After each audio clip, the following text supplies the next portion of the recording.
Hey, what's up, my people? How you doing? My name is Dalton, and this is Dalton My World. Happy holidays to you. Hope you're doing good. I'm having a hard time getting into the Christmas spirit, even though I have been blessed. Now, I got a story time for you. Matter of fact, if I have enough time, I'll give you two of them that happened to me when I was younger, and I'm going to call this story time Arby's. All right, and I'll see you in a couple seconds. I think you want to stick around for both of them. I think you'll like it. Before I forget, I want to say happy holidays to everyone. Okay, and and if you don't celebrate, I hope you happy cheer. Okay, all right, and I'll wrap to you in a minute. Peace.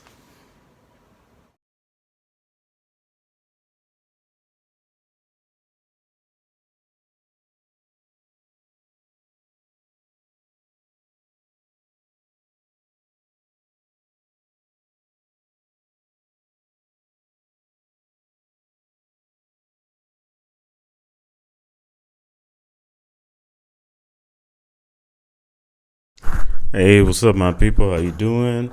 I lost my clip, so I'm holding this microphone so you can hear me. But my name is Dalton, and this is Dalton My World, and I am back. Now, the first story time I want to talk to you about. Hope y'all can hear me clearly. What's up, baby? How you doing? Yeah, time for a little tender love and care. Only I can give you. No, okay. Hey, anyway, the first story time that I want to rap to you about is called Arby's. Now, Arby's happened when I was younger, okay? And I was living in Oklahoma.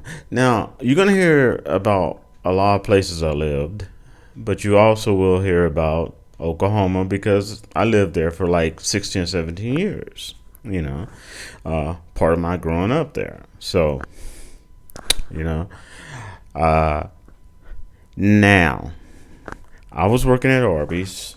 I remember I'm just slicing up this roast beef and all this other stuff. And it was these two other brothers that was working with me. One of them was the assistant manager, and another brother was up there. And we were working at Arby's. Now, most of y'all don't know a lot about me, but for the most part, I really could care less about a person's race. I'm really watch their actions and their character. Okay, because you could tell a lot by watching a person's action and the character. So, but this manager, and this wasn't unusual, and this is when I was younger. The manager, she was blonde, blue eyed,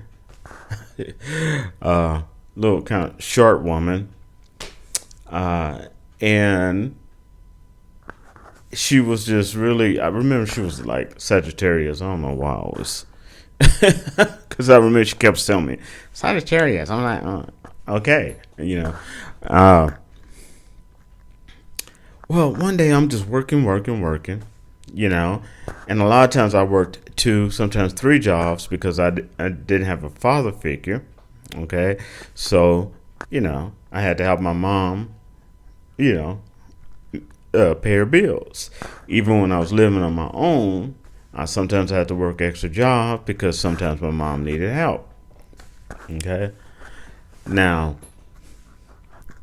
if you talk to her, you probably won't hear it that way, but trust me, the figures tell all. Now, I'm working, and if you're working on Arby's, you got to slice beef, you got to do a lot of prep. A lot of people don't know there's tons of preps that have to be done. All of a sudden, this white man, his wife, and their like daughter came into the store, right? And I'm like, okay, I'm slicing beef, and I'm thinking, okay, I might have to actually put the slicing of the roast beef on hold and go over here and make a sandwich because everybody had their duties. So they're talking to the manager. She's like, yeah. And then she says, oh, Dalton, could you come up here, please? So I go up there. I'm like, hey. And, and everybody's looking at me and everything. And, how you doing? All right. How you doing? All right. Good, good. All right. And they said something to her. And then she said, okay, thanks, Dalton. You can go back to that. And I was like, okay. Weird. I found out that what she did, she put me on an unofficial lineup. Okay, apparently this white couple had been burglarized. Okay, somebody broke into their place, stole stuff and everything, and they saw the person. And she actually put me in a lineup to see if I was the guy, the burglar. Yeah. Okay. No police involved or nothing like this. Okay. And that is the pure essence of entitlement. When you feel that someone, for one reason or another, race, sexuality, nationality, religion, whatever, is beneath you, and you can do whatever you want, regardless of what the life law says, to them, and they're supposed to suck it up and take it and say, I love it. Okay? Now, once I found out what was going on, I was in shock. I was like, oh, what? Well, could I ask her? I said, well, what was that about?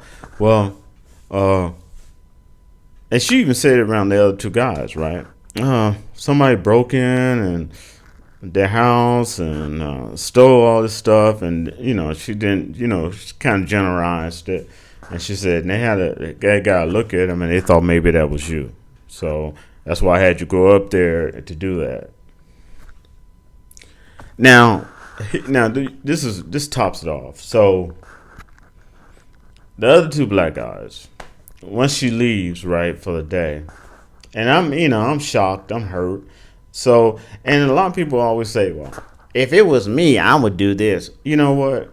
It all depends on the situation, the day, your mood, on what you would do. Oops, my antlers. On what you would do. Okay? Because you can always say what you would do, but you don't know your mood, the situation, you being shocked, of what you actually do. Even some of the most well-trained people, if they're thrown in a situation, their mind can literally freeze up. That's the truth. Okay? It all depends. Now, so to top it off, to put the cherry on top of the whipped cream, the brothers come up to me and talk about, just like I said, oh man, that's wrong. I wouldn't take that. Oh man, yeah, I just thought that was wrong. Yeah, that was wrong. I can't believe she did that. You know what? My question is, where were you to the brothers while all this was going on? Just as much as you talked to me in the back when she left, you could have stepped in and said it wasn't right. Okay? And that annoys me. It annoys me when you have people that see you on fire. You're rolling around on the ground trying to put it out. They're standing back watching you burn. Finally, you put the fire out. You're still alive. You're hurt. And then they come up to you 8 hours later and throw a bucket of water on you to put it out. You know what I'm saying? Instead of putting the fire out at that moment, going in there and doing something and dealing with the sacrifices they may be making, they're going to wait. Okay? And it's kind of like, it annoys me, like when I was younger, how I was locally popular, and guys of all races would come up, man, if I was you, I would go with that girl. Ooh, man, that's hot. I would go with her. And one time a guy got on my nerves so much, I said, man, why don't you? And he looked at me and, oh, well, I'm married or I got a girlfriend. You know, I don't need you to tell me I would go for. I mean, I know what I like. Shit. You know, don't be trying to live through me. So that's my story about Arby's. And that was when I was younger. I was in Oklahoma. And you do have a lot. Not everybody, like I said, Oklahoma is a beautiful place. It's a big place. You have a lot of cool people out there. But don't get it wrong. Just like anywhere in the world, you got your ignorance. Okay? And some of them pride themselves on their ignorance. Now, so that was Arby's. Now, my other story time I want to give you. But before I go there, I want to tell you something. I ask you to subscribe and give me a thumbs up on this video, okay? And share it if you like. Now, also, I want to ask you a question. Is it me? I'm having a hard time getting into the Christmas spirit. I'm just not this year. I'm just not there this year. Maybe because of all the stuff going on around. But do y'all feel the same way? Leave your comments in the comments below in the comments box. Okay. Now, second story time. I'm gonna call it the second story time UFO. Yep, that's right. When I worked security, when I was younger, and I was working security, and I was living in Texas at that time, and I was G4S. That's a security company. I was working for G4S. A lot of people have their opinion about G4S security. Now, I tell you what, I was working security, and a lot of my shift was in the evening to night. Okay, so I would leave, I don't know, maybe about 9 or 10 or something like that, And one time, it's real late at night, for this particular week, I'm just looking around and doing my patrol. And if you know anything about security, you have to do this patrol, right? And then you have a log, that you have to write down, and sometimes it's electronic, but you have to put down anything that you saw, whatever unusual, maybe a potential hazard, whatever, each hour. Okay? Now, they call it, and you submit it, and they call it the daily report. So I'm sitting there. Well, actually, I'm standing. I'm outside. I'm checking the parking lot. And I happen to look up, right? It was a clear sky. It's at night. And then I'm seeing lights. Okay? All of a sudden, I'm seeing lights way up in the sky. And they were individual lights. And then they would come together to make like a triangle. And I'm watching this and I'm going, oh my God. I mean, and it was no way it was a plane because they were far away from each other. And then this happened almost like 3 nights in a row. And I kept asking people, did y'all see lights at night, right? And there's one brother, he was a security guard. He used to be military. And I believe he was retired. And he was really cool. And he came to me one-to-one one time. He said, let me talk to you, Dalton. I'm like, okay. He says, sometimes when you work security, because I could tell you really into, when you do security, it's not just a job like a lot of people. You're a hard worker. I was like, yeah. He said, sometimes when you do insecurity, he says, you don't see everything that you see. He said, you may see something, but then again, you don't. So I was like, okay, I'm kind of confused. And he elaborated, as in, anytime you're putting down a report, even if you wanted to become going law enforcement or anything like that, Everything has to be factual. Okay? If you want to move up in the ranks, anything such as seeing a UFO or something like that, or even if you had a manager of one of the businesses that you're protecting, one of the many managers, but you got a particular manager of the business that you're protecting, and you see him always coming in with different girlfriends, even though you know his wife, you don't put that on your sheet. Okay, you see it, but you don't see it. And he let me know. He said, so I'm just telling you, just my security training. Sometimes you see something, but you don't see it.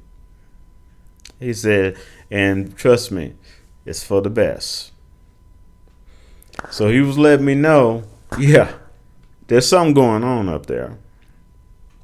But it's best you don't put it on the daily report. Okay? Because 1, they'll start making fun of you. 2, they'll criticize you. 3, you will never get promotion. You'll never get the job advancements you're looking for. Okay? So you can see it, but you don't see it. And yes, I saw it. Okay? And it was weird because I'm not sure if it was different, like individual little ships that was surveying and then got together into one ship, or if that ship was just that big and those lights that I saw was it just gearing up until it finally geared up completely to make so I saw that triangle. And it would move in ways, I mean, it was literally hovering and then shoot off. Okay. Yep. So those are my 2 story times for you. Okay. The UFO and Arby's. And I hope you have a great holiday season, and I'll rap to y'all later. All right. I hope I entertained you. And these are true stories. Peace.